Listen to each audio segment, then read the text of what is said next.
Emanuel Litvinoff died on Saturday, aged 96. Novelist, poet, campaigner, autobiographer.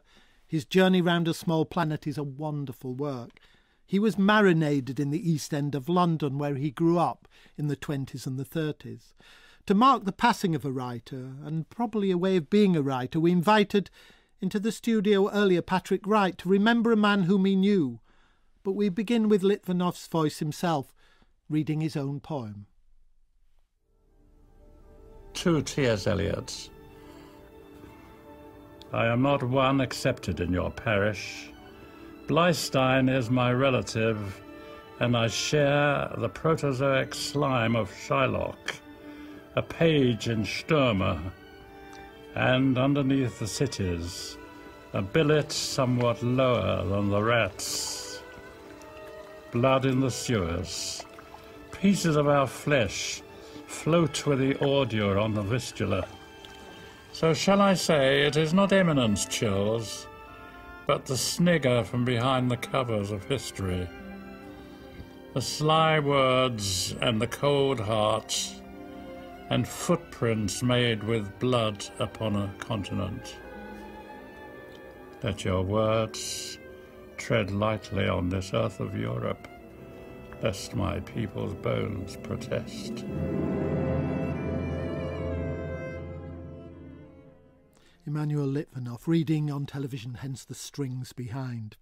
As I say, Patrick Wright, the writer, joined me earlier, and when I met him, I began by asking him to remember when he first met Litvinoff. I reckon I must have met him in the early 1990s. I mean, I met him and I was amazed to find that he was still alive, actually. I remember this vividly because I'd read some of his books and I associated him with that sort of pre-war, late 1930s period, when in fact he was only a child, growing up in Jewish Whitechapel. Nobody'd heard of him since, well, for 10 or 15 years. His last novel had been early 80s. And I remember going to see him, and I went down to Mecklenburg Square. There was Emanuel Litvinoff living in a room, in a one-bedroom flat that he'd rented in the 60s. And he was already quite elderly, looking back on his life. I mean, he's an odd figure because his great book, The Autobiographical Journey, is about him being a ghost. So by the time you met him, in an odd way, he must have been the ghost of a ghost. Yes, I mean, his whole life seemed to be behind him. And what it was also completely forgotten. I mean, this was what I was surprised by. Though, of course, there were people who knew some of his books.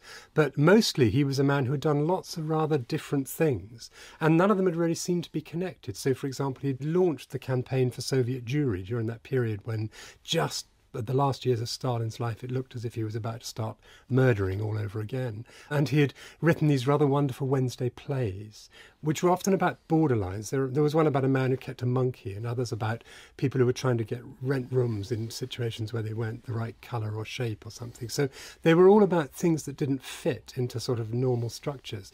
And then he wrote these novels which were very various. I mean, there was one a very interesting one called The Lost Europeans, about Jews going back into Berlin right after the Second World War, and another one called The Man Next Door, which I thought was very interesting, which was a sort of dark comedy about what happens when a prosperous Jewish lingerie manufacturer moves from Whitechapel to Hertfordshire and has troubles with his neighbours. So lots of this sort of material. So what I did when I met him, I just started pulling this all together in my own mind just because I was so fascinated. And what I emerged with was a picture of a really interesting writer who comes out of a tight community in that early period. I mean, you know, basically that Jewish settlement in Whitechapel, which was so hemmed in with prejudice and poverty and was so full of kind of explosive ideas. I mean, you know, there was Zionism, there was communism, and there was arson too. It is actually, I mean, I know anti-Semitism always talks about arson, but there was actually arson in the furniture trade there as well. So